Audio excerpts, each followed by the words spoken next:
बेंजोडाइज़ेपिन poisoning. सबसे पहले तो एक ओवरव्यू ले लेते हैं कि बेंजोडाइज़ेपिन है क्या, किस कैटेगरी में आते हैं और ये करते क्या हैं। सबसे जो एक अगर एक सिंगल वर्ड में इन्हें डिफाइन किया जाए ना, दे आर सेडेटिव हिप्नोटिक्स। ठीक है, why are they sedative hypnotics फिर कभी बात करेंगे, लेकिन जो पॉइंट इज याद रखिएगा, इसके जो इफेक्ट्स होते हैं वो डोज रिलेटेड होते हैं। जस्ट एज एन एग्जांपल आपको देता हूँ। ठीक है, अगर आपके पास स्मॉल डोज मिलेंगे, ठीक है, तो it will cause you can say नींद में असिस्ट करेगा। ठीक है, a person who can not sleep, उसको आप अगर स्मॉल डोज में देंगे तो ये उसको स्लीपिंग में हेल्प करेगा। ठीक है, उसे कामनेस देगा, अल्टीमेटली स्लीप हो जाएगा।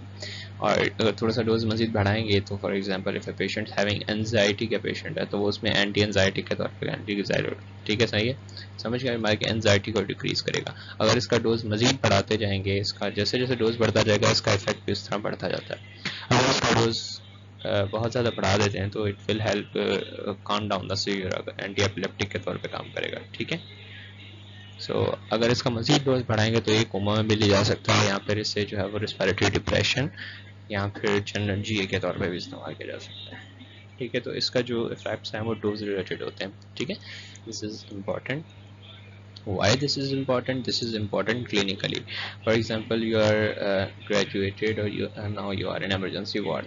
आपके पास सामने एक पेशेंट सीजर में चला गया। ठीक है, तो आप उसको बेंजोडाइज़ेपिन उठाएंगे और डायरेक्ट नहीं लगा देंगे उसे। ठीक है, आप उसको डाइल्यूट करते हो उसको आईवी कैनुला के अंदर स्लोली स्लोली डालना स्टार्ट करते हो, और जहाँ पे वो पेशेंट का सीजर रुक जाए आप वहीं पे स्टॉप हो जाते हो और कैनुला से आप इंसुलिन निकाल लेते हो। ठीक है, क्योंकि अगर आप मज़ीद उसका डोज बढ़ाते जाओगे तो हुआ कभी पेशेंट कोमा में चला जाएगा, वो अगर आपने डोज ज़्यादा दे दिया। ठीक है, तो जस्ट रिमेंबर वन थिंग कि इसे डाइल्यूट करके देते हैं क्लिनिकल प्रैक्टिस के अंदर, और इसके जो इफेक्ट्स होते हैं वो डोज रिलेटेड होते हैं। स्टार्टिंग देंगे तो स्लीप में असिस्ट करेगा, ज़्यादा करेंगे तो एंजाइटी कम करेगा, उससे ज़्यादा करेंगे तो एंटी एपिलेप्टिक काम करेगा, उससे ज़्यादा जाएंगे तो पेशेंट को जीए में डालने काम करेगा, और उससे भी ज़्यादा बढ़ा देंगे तो पेशेंट को कोमा में डाल देगा। अच्छा, इसके अलावा एक चीज़ इंपॉर्टेंट है, इसका high therapeutic index. Therapeutic index मैंने बताया था कि कितनी अमाउंट ऑफ ड्रग किसी पेशेंट के अंदर दे सकते हैं बिफोर क्रिएटिंग हार्मफुल इफेक्ट्स। ठीक है, फॉर एग्जांपल एक ड्रग है जिसको हम 6 मिलीग्राम तक बॉडी के अंदर लोड कर सकते हैं। ठीक है, और एक ड्रग है जिसको हम सिर्फ 1 मिलीग्राम लोड कर सकते हैं, तो उसका थेरेप्यूटिक इंडेक्स नैरो है, इसका ज़्यादा है। जिसका ज़्यादा होता है यानी कि उसमें ओवरडोज के चांसेस कम होते हैं। ठीक है, लेकिन जिसका कम होता है उसके ओवरडोज के चांसेस ज़्यादा होते हैं। और ये चीज़ कब पिक्यूलियरली इम्पॉर्टेंट हो जाती है, ये इम्पॉर्टेंट हो जाती है जब आप एंटी एपिलेप्टिक्स वगैरह में कर रहे होते हो, क्योंकि अगर आपने ज़्यादा डोज दे दिया तो it will leads two comma और सम डेथ।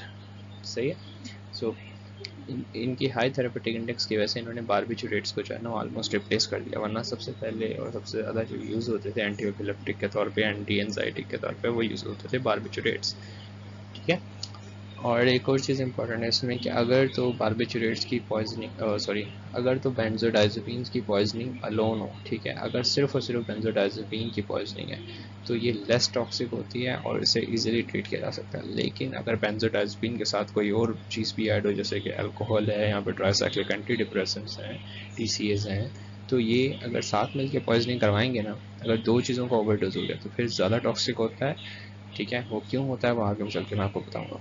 इसके अलावा इसका जो मैकेनिज्म ऑफ एक्शन है वो गाबा पे ये काम करता है। ठीक है, barbiturates and benzodiazepines both act on GABA receptors. GABA पे भी कहाँ, गाबा पे भी क्लोराइड आयन चैनल्स होते हैं। ठीक है, जहाँ पे ये काम करता है। अब बेंजोडाइज़ेपिन जो है ना और बारबिचुरेट्स, इन दोनों में फ़र्क ये होता है, जो बेंजोडाइज़ेपिन्स होते हैं ये उस जो चैनल की ओपनिंग की फ्रीक्वेंसी बढ़ाते हैं। ठीक है, और जो बारबिचुरेट्स होते हैं ये टाइम बढ़ाते हैं। ठीक है, द टाइम, जितने टाइम तक क्लोराइड चैनल ओपन रहता है वो बढ़ाएगा टाइम बारबिचुरेट्स, और जो टाइम और जो फ्रीक्वेंसी है ओपनिंग चैनल की वो बढ़ाता है आपके पास बेंजोडाइज़ेपिन। टॉक्सिसिटी की बात की जाए तो इसके जो सिम्टम्स होते हैं वो अगर कैटेगराइज की जाए तो फ़ौरन या रैपिडली जो सिम्टम्स आएंगे उसमें वीकनेस आएगी, एटेक्सिया एंड ड्राउजीनेस। इसके अलावा आइज़ के अंदर अगर आप गौर करेंगे तो उसमें पेशेंट में आपको डिप्लोपिया मिल रहा होगा, निस्टैग्मस मिल रहा होगा। दोनों चीज़ें क्या है आप लोगों को इजीली पता है, फाइनल ईयर में आ चुके हो। ठीक है, रेस्पिरेटरी डिप्रेशन की अगर बात की जाए तो इसमें रिस्पायरेटरी डिप्रेशन रेट में भी होगी, रेट भी डिक्रीज हुआ होगा और वेंटिलेशन भी डिक्रीज हुई भी होगी, ठीक है। पेशेंट सांस की फ्रीक्वेंसी भी कम कर चुका होगा और कितना डीप सांस ले रहा है ये भी कम कर चुका होगा, शैलो सांस ले रहा होगा, ठीक है। सीएनएस में डिप्रेशन करवाएगा। सीएनएस का जो डिप्रेशन है जैसे मैंने आपको बताया था कि डोज रिलेटेड होगा, कम कर होगा तो स्लीप में काम आएगा, जैसे जैसे डोज ज़्यादा होगा उस तरीके से इसका जो सीएनएस का डिप्रेशन है वो भी बढ़ जाएगा।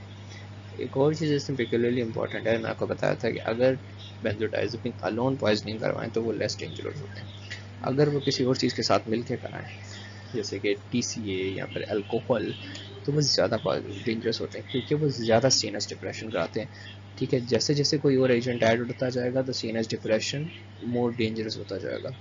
और अगर प्यूपल साइज अगर आप देखेंगे तो वो नॉर्मल होगा, प्यूपल ना डायलेटेड मिलेगा ना कंस्ट्रिक्टेड मिलेगा, प्यूपल्स पे इसका कोई इफेक्ट नहीं होता, ठीक है। दिस इज एग्जाम्स के लिए इंपॉर्टेंट है कि ये पूछ सकते हैं ये चीज़, सही है ना, पूछ सकते हैं कि ये क्या सिचुएशन। आगे चलो, let's come to management. Management में वन चीज़ इम्पॉर्टेंट है, देखो ये आईवी की यहाँ पर ओरल, ठीक है।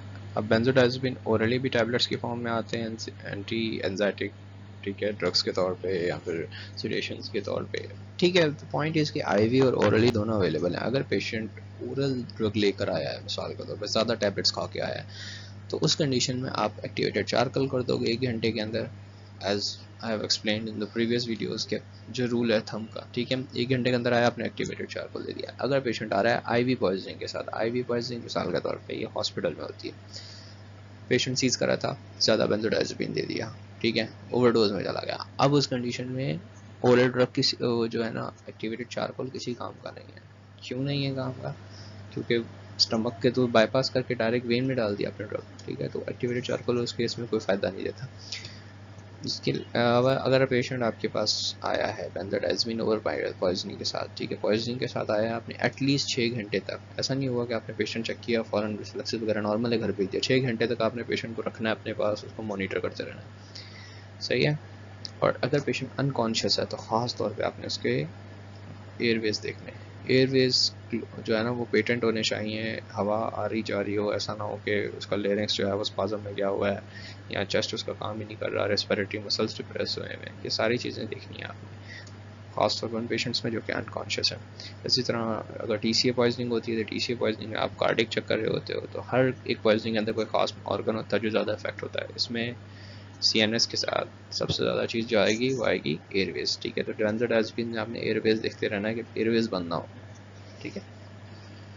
फ्लूमेज़िनिल आप इसका डायरेक्ट एंटागोनिस्ट है, बेंजोडाइज़ेपिन ओवर पॉइजनिंग के साथ आया, आपने एंटागोनिस्ट उठाया, फ्लूमेज़िनिल दे दिया, ओके जी।